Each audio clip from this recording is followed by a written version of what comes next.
Assalamualaikum warahmatullahi wabarakatuh. Pada kesempatan kali ini kita akan membahas materi mengenai pertumbuhan dan pembangunan ekonomi. Yang pertama, pengertian pembangunan ekonomi dan perbedaannya dengan pertumbuhan ekonomi. Pertumbuhan ekonomi adalah suatu keadaan perekonomian yang menunjukkan adanya kenaikan produk domestik bruto tanpa memandang apakah persentase kenaikan PDB tersebut lebih besar atau lebih kecil dibandingkan persentase kenaikan jumlah penduduk. PDB adalah jumlah nilai barang dan jasa yang dihasilkan seluruh masyarakat di suatu negara selama 1 tahun. Pertumbuhan ekonomi lebih difokuskan pada kenaikan jumlah PDB. Suatu negara dikatakan telah mengalami pertumbuhan ekonomi bila jumlah PDB tahun sekarang lebih besar dibandingkan PDB tahun sebelumnya. Walaupun suatu negara telah mengalami pertumbuhan ekonomi, belum tentu negara tersebut telah mengalami pembangunan ekonomi. Karena pembangunan ekonomi mencakup hal yang lebih luas dibandingkan dengan pertumbuhan ekonomi. Pengertian dari pembangunan ekonomi adalah proses yang bertujuan menaikkan pendapatan per kapita untuk jangka waktu yang panjang dan disertai adanya perubahan struktur ekonomi dan perkembangan iptek atau ilmu pengetahuan dan teknologi. Pendapatan per kapita diperoleh dengan rumus sama dengan produk domestik bruto tahun X per jumlah penduduk tahun X. Pembangunan ekonomi tidak hanya menekankan pentingnya kenaikan PDB, tetapi juga memerhatikan apakah persentase kenaikan PDB lebih besar atau lebih kecil dibandingkan persentase kenaikan jumlah penduduk.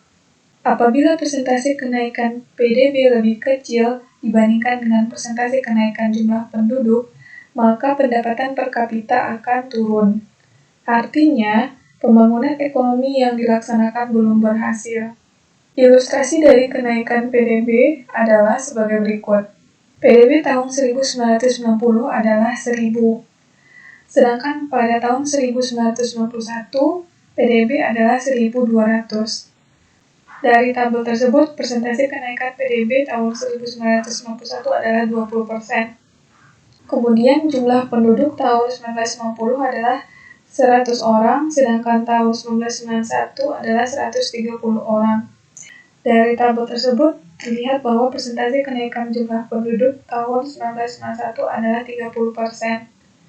Kemudian, pendapatan per kapita tahun 1990 didapatkan dari rumus PDB tahun 1990 dibagi dengan jumlah penduduk tahun 1990, yaitu 1.000 dibagi dengan 100 didapatkan Rp10, sedangkan pendapatan per kapita tahun 1991 yaitu PDB tahun 1991 per jumlah penduduk tahun 1991 sama dengan Rp1.200 per 130 didapatkan Rp9,23. Maka dari perhitungan ini terlihat bahwa terdapat persentase kenaikan PDB sebesar 20%, sedangkan persentase kenaikan jumlah penduduk 30%. Jadi persentase kenaikan jumlah penduduk lebih tinggi dibandingkan dengan persentase kenaikan PDB. Dan untuk pendapatan per kapita tahun 1990 lebih besar dari pendapatan per kapita tahun 1991. Artinya pendapatan per kapita menurun. Terjadinya penurunan pendapatan per kapita terjadi karena persentase kenaikan PDB lebih kecil dibandingkan dengan persentase kenaikan jumlah penduduk. Tahun 1991 telah terjadi pertumbuhan ekonomi karena PDB tahun 1991 mengalami kenaikan dibandingkan PDB tahun 1990, yaitu dari 1.000 menjadi 1.200. Namun, pertumbuhan ekonomi sebesar itu ternyata tidak cukup untuk meningkatkan pendapatan per kapita. Apabila ingin meningkatkan pendapatan per kapita, maka persentase kenaikan PDB harus lebih besar dibandingkan persentase kenaikan jumlah penduduk. Tabel berikut menjelaskan perbedaan pertumbuhan ekonomi dengan pembangunan ekonomi. Yang pertama, pertumbuhan ekonomi hanya menekankan pada kenaikan PDB. Sedangkan pembangunan ekonomi tidak hanya menekankan pada kenaikan PDB. Yang kedua, pertumbuhan ekonomi tidak memerhatikan apakah persentase kenaikan PDB lebih besar atau lebih kecil dibandingkan persentase kenaikan jumlah penduduk. Sedangkan pembangunan ekonomi memperhatikan apakah persentase kenaikan PDB lebih besar atau lebih kecil dibandingkan persentase kenaikan jumlah penduduk. Kemudian, pertumbuhan ekonomi tidak memperhatikan apakah kenaikan PDB diikuti atau tidak oleh perubahan ekonomi dan kemajuan iptek. Sedangkan pembangunan ekonomi memperhatikan apakah kenaikan PDB diikuti atau tidak oleh perubahan struktur ekonomi dan kemajuan iptek. Struktur ekonomi berubah dari tradisional ke modern, dari modern menjadi lebih modern, atau dari agraris ke industri dan perdagangan. Pertumbuhan ekonomi tidak memperhatikan apakah kenaikan PDB diikuti atau tidak oleh peningkatan dan pemerataan kesejahteraan masyarakat. Sedangkan pembangunan ekonomi memperhatikan apakah kenaikan PDB diikuti atau tidak oleh peningkatan dan pemerataan kesejahteraan masyarakat. Untuk menghitung pertumbuhan ekonomi di suatu negara dapat digunakan rumus pertumbuhan ekonomi tahun T sama dengan delta PDB-T per PDB-TO dikali dengan 100%, di mana delta PDB-T sama dengan PDB-T dikurang PDB-T0, di mana PDB-T adalah nilai PDB tahun T, sedangkan PDB-T0 merupakan nilai PDB tahun dasar yang umumnya adalah nilai PDB tahun sebelumnya. Atau bisa juga rumus di atas ditulis sebagai berikut. Pertumbuhan ekonomi tahun T sama dengan PDB-T dikurang PDB-T kurang 1 per PDB-T kurang 1 dikali 100%, di mana PDB-T sama dengan nilai PDB tahun T, sedangkan PDB-T kurang 1 merupakan nilai PDB tahun sebelumnya. Contoh soal dari perhitungan pertumbuhan ekonomi adalah sebagai berikut. Diketahui PDB tahun 2002 senilai 45.000 miliar dan PDB tahun 2003 senilai 50.000 miliar. Berapa pertumbuhan ekonomi tahun 2003? Maka pertumbuhan ekonomi tahun 2003 sama dengan PDB tahun 2003 dikurang dengan PDB tahun 2002 per PDB tahun 2002 dikali dengan 100%, maka didapatkan 50.000 miliar dikurang 45.000 miliar per 45.000 miliar dikali 100%, dan akhirnya didapatkan hasilnya 11,2%. Untuk mengukur berhasil tidaknya pembangunan ekonomi di suatu negara dapat dilihat dari naiknya pendapatan per kapita secara terus-menerus dalam jangka panjang, yang disertai dengan perubahan struktur ekonomi, kemajuan iptek, peningkatan kesejahteraan masyarakat, serta pemerataan kesejahteraan. Untuk mengukur tingkat pemerataan kesejahteraan di masyarakat, bisa digunakan koefisien Gini dan kriteria dari Bank Dunia. Poin B, faktor-faktor yang mempengaruhi pertumbuhan ekonomi dan pembangunan ekonomi. Yang pertama adalah sumber daya alam. Jika suatu negara memiliki sumber daya alam yang memadai dan dikelola dengan baik, akan menghasilkan PDB yang tinggi yang diharapkan akan meningkatkan pertumbuhan dan pembangunan ekonomi. Yang kedua, sumber daya manusia.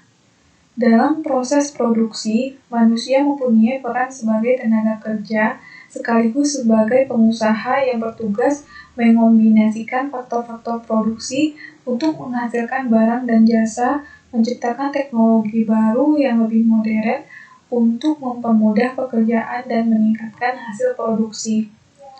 Bila suatu negara ingin meningkatkan pertumbuhan dan pembangunan ekonomi, negara tersebut harus lebih dulu meningkatkan kualitas sumber daya manusianya dengan cara memperbaiki kualitas ilmu pengetahuan, teknologi, keterampilan, sikap, dan pola pikir. Yang ketiga, modal. Apabila suatu negara ingin meningkatkan pertumbuhan dan pembangunan ekonomi, tentu memerlukan modal, baik itu modal barang maupun modal uang. Bagi negara berkembang seperti Indonesia, jumlah modal yang terbatas menjadi masalah. Tingkat pembentukan modal yang rendah disebabkan karena kemampuan menabung yang rendah, yang disebabkan karena rendahnya tingkat pendapatan. Tingkat pendapatan yang rendah ini terjadi karena tingkat produktivitas yang rendah yang disebabkan karena tingkat pembentukan modal yang rendah, sehingga kegiatan investasi tidak bisa berkembang. Demikian seterusnya sehingga membentuk suatu lingkaran setan atau vicious circle yang tidak ada putusnya dan saling berkaitan antara satu dengan yang lain. Lingkaran setan ini disebut juga dengan lingkaran setan kemiskinan. Skema dari lingkaran setan ini dapat dilihat pada gambar 2.1, yang mana investasi yang rendah menyebabkan produktivitas menjadi rendah dan pembentukan modal yang rendah. Sedangkan produktivitas yang rendah menyebabkan pendapatan menjadi rendah dan pembentukan modal yang rendah menyebabkan tabungan yang rendah. Dan pendapatan yang rendah juga menyebabkan tabungan menjadi rendah. Jika suatu negara ingin memutus tali lingkaran setan tersebut, caranya antara lain dengan melakukan investasi yang lebih besar, meningkatkan keahlian penduduk, dan mengurangi pertumbuhan penduduk melalui program keluarga berencana. Agar bisa melakukan investasi yang lebih besar, umumnya negara berkembang melakukan pinjaman ke luar negeri. Pinjaman luar negeri akan sangat membantu negara berkembang keluar dari kemiskinan dengan catatan pinjaman tersebut dikelola dengan baik. Sebaliknya, pinjaman luar negeri justru akan mendatangkan keterpurukan bila dikelola dengan buruk dan dikorupsi terus-menerus. Pokok pinjaman yang besar dan bunga utang yang menumpuk pada akhirnya dapat memperparah kemiskinan yang ada. Yang keempat, teknologi. Semakin tinggi tingkat teknologi yang dikuasai suatu negara, akan mempermudah negara yang bersangkutan dalam mengelola sumber daya alam yang dimiliki dalam rangka meningkatkan pertumbuhan dan pembangunan ekonomi. Dengan menggunakan teknologi tinggi, proses produksi bisa berjalan lebih cepat, mampu memproduksi lebih banyak, lebih baik, dan dengan harga lebih murah. Karena dengan menggunakan teknologi tinggi, efisiensi dan efektivitas proses produksi dapat tercapai. Poin C. Pertumbuhan ekonomi di negara maju dan negara berkembang. Pada tabel berikut, dapat dilihat pertumbuhan ekonomi di dunia, baik di negara maju atau industri, di negara berkembang, atau di negara-negara transisi. Yang mana jika kita lihat pada tahun 1904 sampai 1996, angka dari pertumbuhan ekonomi di negara berkembang, angkanya lebih besar dibandingkan negara maju. Nah, berdasarkan tabel tersebut, pertumbuhan ekonomi di negara maju ternyata lebih rendah dibandingkan pertumbuhan ekonomi di negara berkembang. Hal ini terjadi karena di negara maju, perekonomian sudah stabil dan hampir semua sumber daya sudah digunakan secara optimal. Berbeda dengan negara berkembang yang sesuai dengan namanya, yaitu berkembang. Negara-negara ini masih mungkin untuk terus berkembang karena masih banyak sumber daya yang belum dikelola secara optimal. Jika sumber-sumber daya yang masih potensial tersebut dikelola dengan baik, maka bisa menambah peningkatan PDB dengan mencolok. Dengan demikian, pertumbuhan ekonomi di negara berkembang menjadi lebih tinggi dibanding negara maju. Alasan lain mengapa pertumbuhan ekonomi di negara berkembang lebih tinggi dibandingkan dengan negara maju yaitu karena pertumbuhan ekonomi diukur dengan menggunakan rumus delta atau perubahan PDB per PDB T0 dikali 100%. Sehingga pertumbuhan ekonomi hanya melihat berapa besar tambahan PDB suatu tahun dibanding PDB tahun sebelumnya. Rumus pertumbuhan ekonomi tidak mempersoalkan berapa besar nilai PDB suatu negara yang akan dihitung pertumbuhan ekonominya. Akibatnya, walaupun nilai PDB di negara maju tinggi, sedangkan nilai PDB di negara berkembang rendah, tetapi bila dihitung tingkat pertumbuhan ekonominya, Seringkali pertumbuhan ekonomi di negara maju lebih rendah dibandingkan negara berkembang. Pada tabel 2.2 menunjukkan nilai PDB dan pertumbuhan ekonomi negara maju dan negara berkembang. Pada negara maju, PDB tahun 2004 yaitu sebesar 930 juta miliar. Sedangkan pada tahun 2005, PDB-nya adalah 955 juta miliar rupiah. Maka, didapatkan pertumbuhan ekonominya adalah 3%. Sedangkan pada tahun 2004, PDB di negara berkembang adalah 420.000 miliar. Sedangkan pada tahun 2005 adalah 465.000 miliar. Didapatkan hasil pertumbuhan ekonominya 18%. Dari tabel ini diperoleh pertumbuhan ekonomi di negara berkembang lebih tinggi dibandingkan dengan negara maju. Walaupun nilai PDB negara maju jauh lebih tinggi dibandingkan negara berkembang, tetapi tingkat pertumbuhan ekonomi negara maju lebih rendah dibandingkan negara berkembang. Pertumbuhan ekonomi di negara berkembang umumnya lebih tinggi dibandingkan di negara maju, tetapi mengapa tingkat kesejahteraan di negara berkembang lebih rendah dibandingkan di negara maju? Hal ini terjadi karena tingkat pertumbuhan ekonomi yang dicapai suatu negara tidak bisa digunakan untuk mengukur tingkat kesejahteraan masyarakat. Untuk mengukur tingkat kesejahteraan masyarakat di suatu negara lebih tepat jika menggunakan tingkat pendapatan per kapita yang salah satunya menggunakan rumus pendapatan per kapita sama dengan PDB tahun X per jumlah penduduk tahun X. Pada umumnya, di negara maju, pendapatan per kapita jauh lebih tinggi dibandingkan di negara berkembang. Karena PDB yang dicapai juga jauh lebih tinggi, sementara jumlah penduduk di negara-negara maju umumnya tidak terlalu besar. Akibatnya, pendapatan per kapita mereka menjadi tinggi. Berikut tabel pendapatan per kapita negara berkembang dan negara maju tahun 1999 dalam US dollar. Contohnya untuk negara berkembang adalah Indonesia dan Malaysia, sedangkan di negara maju Jepang, Inggris, dan Amerika. Pada tahun 1999, pendapatan per kapita di Indonesia adalah 2.830 US dollar, sedangkan Malaysia 9.000 US dollar. Untuk negara maju, pendapatan per kapita Jepang adalah 31.500 US dollar, sedangkan Inggris 22.200 US dollar, Amerika Serikat 26.400 US dollar. Dari sini dapat terlihat bahwa pendapatan per kapita negara maju jauh lebih tinggi dibandingkan di negara berkembang. Yang keempat, teori pertumbuhan ekonomi adalah teori yang membahas pertumbuhan ekonomi yang dialami oleh negara ditinjau dari dua sudut. Yang pertama, membahas pertumbuhan ekonomi berdasarkan tahap-tahap tertentu atau secara historis. Yang kedua, membahas pertumbuhan ekonomi berdasarkan penyebab-penyebabnya atau secara analitis. Kita akan membahas pertumbuhan ekonomi dengan struktur sebagai berikut.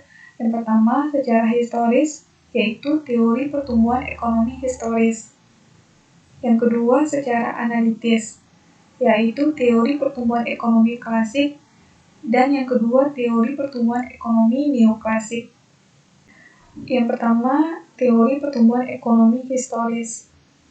Adapun tokoh yang menjelaskan tentang pertumbuhan ekonomi historis yang pertama adalah Frederick List, menguraikan bahwa pertumbuhan ekonomi yang dialami suatu negara berdasarkan cara produksi atau teknik produksi dan mata pencarian masyarakat. Frederick membagi pertumbuhan ekonomi ke dalam tahapan yang bertingkat-tingkat seperti sebuah tangga sehingga disebut dengan Staffeltheorien atau teori tangga. Yang pertama, masa berburu dan mengembara. Pada masa ini, manusia memenuhi kebutuhannya dengan berburu dan mengembara. Berburu dilakukan oleh laki-laki, sedangkan perempuan bertugas mencari umbi-umbian, buah, dan sayur.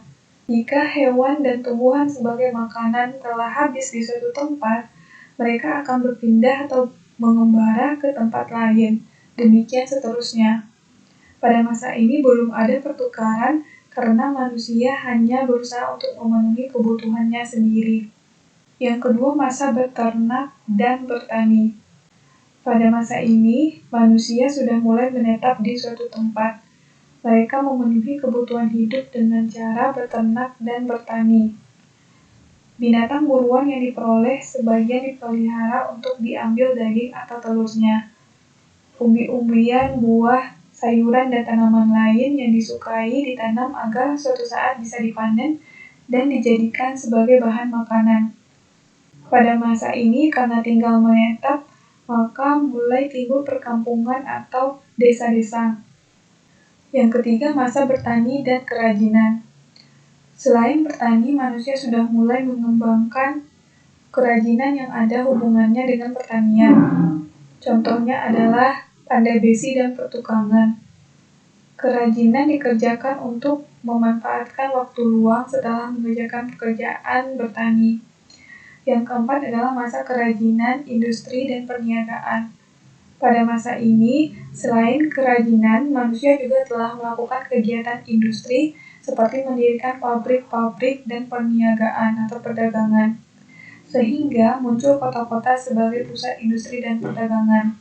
Pada masa ini juga ilmu pengetahuan dan teknologi mengalami kemajuan yang cepat dan perdagangan tidak hanya bersifat nasional tetapi juga bersifat internasional karena didukung oleh alat-alat transportasi. Berikut adalah skema dari teori tangga. Tahap pertama adalah masa berburu dan mengembara. Tahap kedua, masa beternak dan bertani. Tahap ketiga, masa bertani dan kerajinan. Dan tahap keempat, masa kerajinan, industri, dan perniagaan. Tokoh yang kedua adalah Corbusier. Ia menguraikan bahwa pertumbuhan ekonomi suatu negara berdasarkan hubungan produsen dengan konsumen. Pertumbuhan ekonomi dibagi berdasarkan tahap. Yang pertama, masa rumah tangga tertutup. Pada masa ini masyarakat berproduksi hanya untuk memenuhi kebutuhan kelompok sendiri. Keluarga mereka masih sangat sederhana, oleh karena itu kehidupan masih bersifat tertutup dan belum ada pertukaran antar desa atau antar kelompok. Yang kedua, masa rumah tangga kota, yaitu pertumbuhan jumlah penduduk mengakibatkan kelompok atau desa tidak dapat lagi memenuhi kebutuhannya sendiri sehingga timbul pertukaran antar desa yang disebut dengan perdagangan. Pada masa ini, sebagian kelompok masyarakat membangun tempat khusus sebagai pusat perdagangan dan industri yang disebut dengan kota. Selanjutnya, timbul hubungan dagang antar desa dan dengan kota. Yang ketiga, masa rumah tangga bangsa atau kemasyarakatan. Pertukaran yang terjadi di satu kota sudah tidak mampu memenuhi kebutuhan penduduknya. Kadang suatu kota tidak dapat menghasilkan satu jenis barang dan barang tersebut harus didatangkan dari kota lain. Sehingga terjadilah kegiatan perdagangan antar kota. Perdagangan ini meluas ke seluruh kota sehingga terbentuk satu kesatuan masyarakat yang melakukan pertukaran perdagangan antar kota dalam satu negara atau satu bangsa. Yang keempat, masa rumah tangga dunia.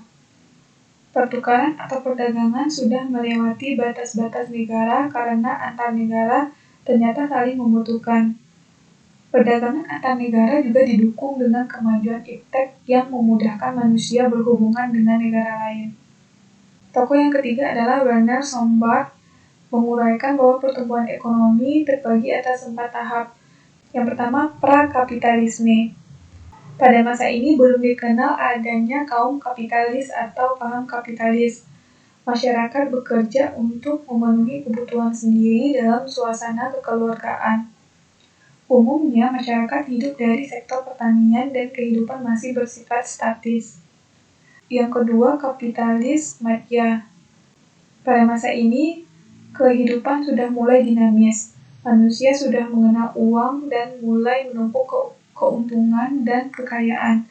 Suasana kekeluargaan mulai memudar, gaya hidup individualis perlahan-lahan merasuki masyarakat. Yang ketiga, kapitalis raya.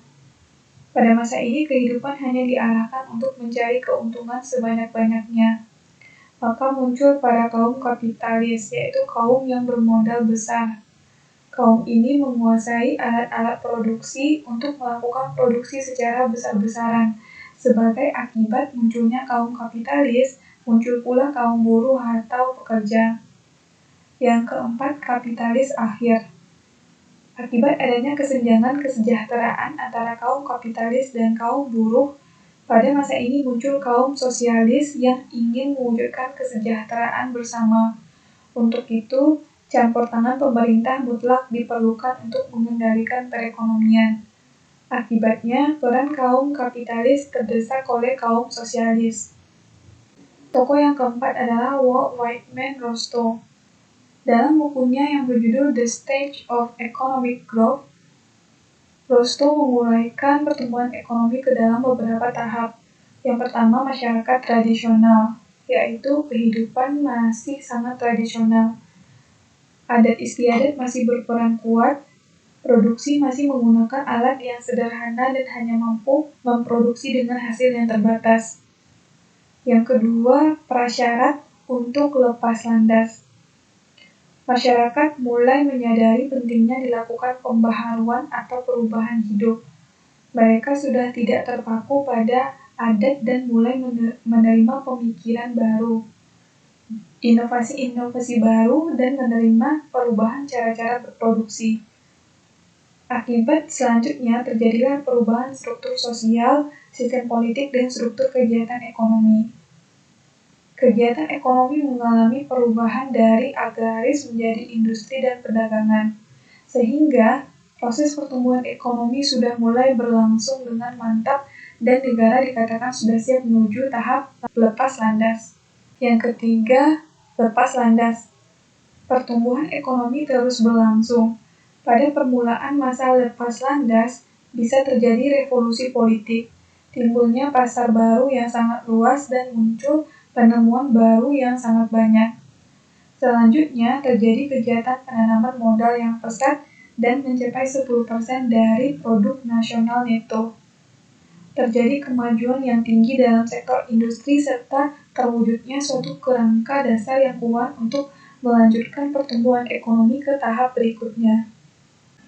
Yang keempat, perekonomian yang matang.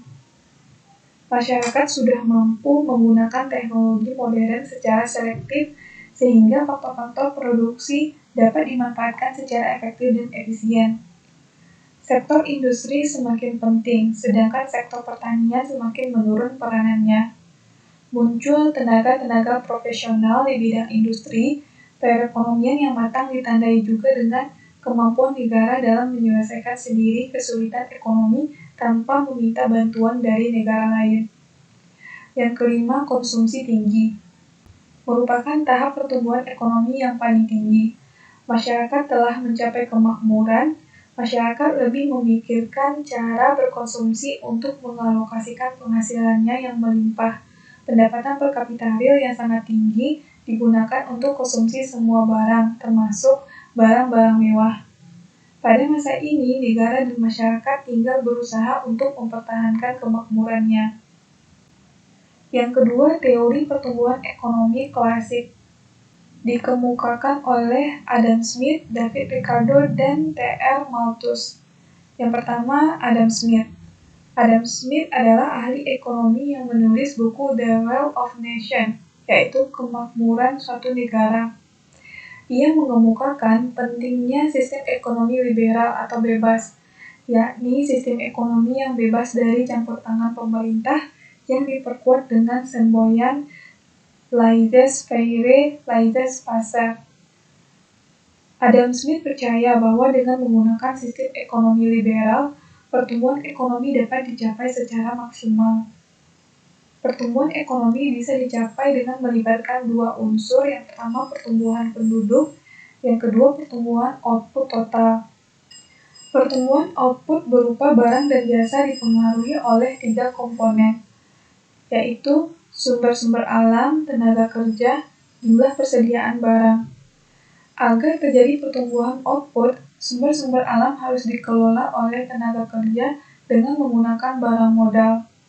Sumber-sumber alam sangat penting untuk menentukan pertumbuhan ekonomi, karena sumber-sumber alam merupakan batas maksimum output jika sudah dimanfaatkan secara maksimum.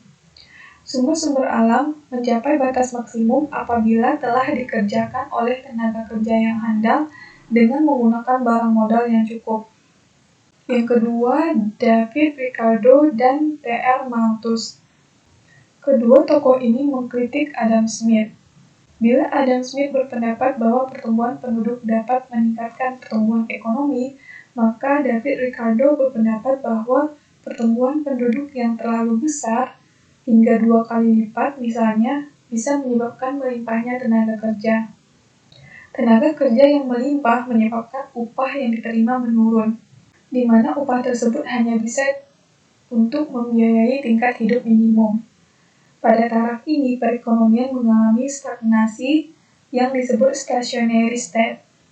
Sedangkan menurut Malthus, dia sependapat dengan David Ricardo yang mengemukakan bahwa bahan makanan bertambah menurut deret hitung, yaitu 1, 2, 3, 4, 5, dan seterusnya. Sedangkan penduduk bertambah menurut deret ukur, 1, 2, 4, 8, 16, dan seterusnya. Akibatnya, bahan makanan tidak cukup untuk menghidupi penduduk sehingga masyarakat hidup pada tingkat subsistens dan perekonomian mengalami kemandekan.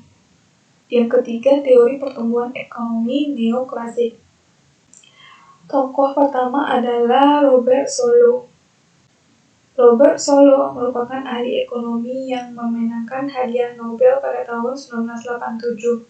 Solow berpendapat bahwa pertumbuhan ekonomi akan tercapai jika ada pertumbuhan output. Pertumbuhan output terjadi jika dua faktor input, yakni modal dan tenaga kerja, dikombinasikan, sedangkan faktor teknologi dianggap konstan atau tidak berubah. Yang tergolong sebagai modal adalah bahan baku, mesin, peralatan, komputer, bangunan, dan uang. Dalam produksi output, faktor modal dan tenaga kerja bisa dikombinasikan dalam berbagai model kombinasi. Berikut fungsi dari output sama dengan fungsi dari CL, di mana Q merupakan jumlah output yang dihasilkan, F merupakan fungsi, C merupakan kapital atau modal sebagai input, sedangkan L merupakan labor, yaitu tenaga kerja sebagai input. Output atau Q merupakan fungsi dari modal C dan tenaga kerja L. Ini berarti tinggi rendahnya output tergantung pada cara mengombinasikan modal dan tenaga kerja. Yang kedua tokohnya adalah Harrod dan Domar. Mereka mengemukakan perlunya pembentukan modal sebagai syarat untuk mencapai pertumbuhan ekonomi yang mantap. Bila pembentukan modal telah dilakukan pada suatu masa, maka pada masa berikutnya perekonomian akan sanggup memproduksi barang-barang dalam jumlah lebih besar. Keinginan masyarakat dalam pembentukan modal atau berinvestasi ditentukan oleh permintaan agregat atau permintaan keseluruhan dari masyarakat dan oleh Marginal Efficiency of Capital atau MEC, yakni perbandingan antara pertambahan modal terhadap pertambahan output. Tokoh yang ketiga adalah Joseph Schumpeter. Pertumbuhan ekonomi terjadi bila ada inovasi dari para pengusaha atau wira swasta. Inovasi merupakan penerapan pengetahuan dan teknologi yang baru di dunia usaha. Inovasi memiliki pengaruh yang pertama, diperkenalkannya teknologi baru. Yang kedua, menimbulkan keuntungan yang lebih tinggi. Dan yang ketiga, menimbulkan imitasi inovasi, yaitu peniruan teknologi baru oleh pengusaha-pengusaha lain yang dapat meningkatkan hasil produksi. Baik, sekian materi yang dapat disampaikan pada kesempatan kali ini. Semoga apa yang disampaikan bermanfaat. Assalamualaikum warahmatullahi wabarakatuh.